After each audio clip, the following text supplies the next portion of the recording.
ہنگامی عرب اسلامی سربراہی کانفرنس آج دوحہ میں ہوگی۔ OIC رکن ممالک کے سربراہان اور اعلیٰ حکمران شریک ہوں گے۔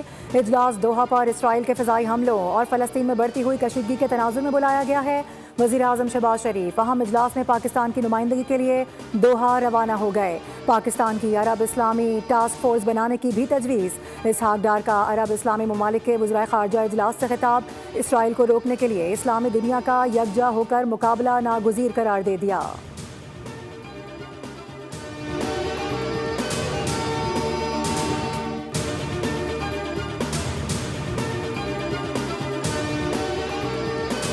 سندھ اور پنجاب میں سیلاب سے تباہی۔ پنجاب کو 500 ارب روپے کا نقصان، لاکھوں ایکڑ اراضی تباہ، 45 لاکھ افراد متاثر۔ سندھ میں صورتحال تشویشناک ہے، کچے کے 80% علاقے زیر آب آ چکے ہیں۔ کنکوٹ، اوباڑو، نوشہر و فیروز اور گھوٹکی میں درجنوں دیہات ڈوب گئے۔ متاثرین اپنی مدد آپ کے تحت نقل مکانی کر رہے ہیں۔ کشمیر گڈو بیراج کے مقام پر بھی اونچے درجے کا سیلاب ہے۔ دریائے سندھ میں پانی کی سطح مسلسل بلند ہو رہی ہے۔ نوشہر و فیروز سے 3,50,000 کیوسک کا ریلا گزر رہا ہے۔ دیہات ڈوبنے سے فصلیں متاثر، گھر بار متاثر ہوئے ہیں۔ حکام متاثرین کی مدد اور ریسکیو کے لیے متحرک نظر آ رہے ہیں۔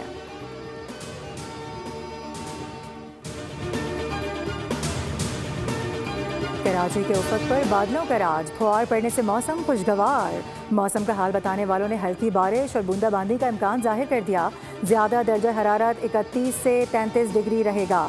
ہوا میں نمی کا تناسب 81%، جبکہ 18 کلومیٹر فی گھنٹہ کی رفتار سے سمندری ہوائیں چل رہی ہیں۔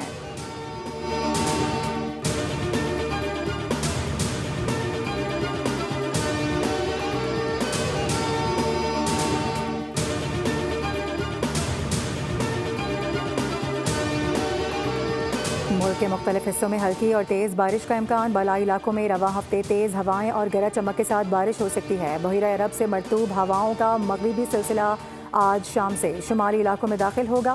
خیبر پختونخوا، دیو، چترال، سوات، کوہستان سمیت ملحقہ علاقوں میں 19 ستمبر تک بارش متوقع ہے۔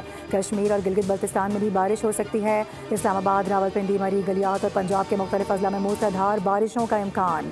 سندھ کے زیادہ تر علاقوں میں موسم خشک، جبکہ بلوچستان میں جزوی ابرآلود اور گرم رہنے کا امکان ہے۔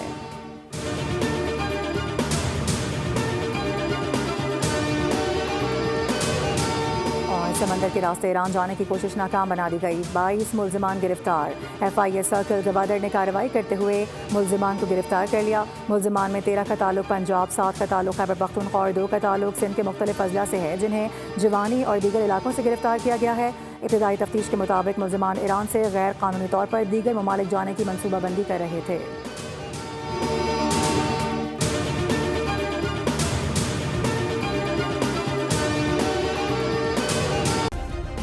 سبسکرائب کریں اور بیل دبائیں تاکہ کوئی خبر رہ نہ جائے۔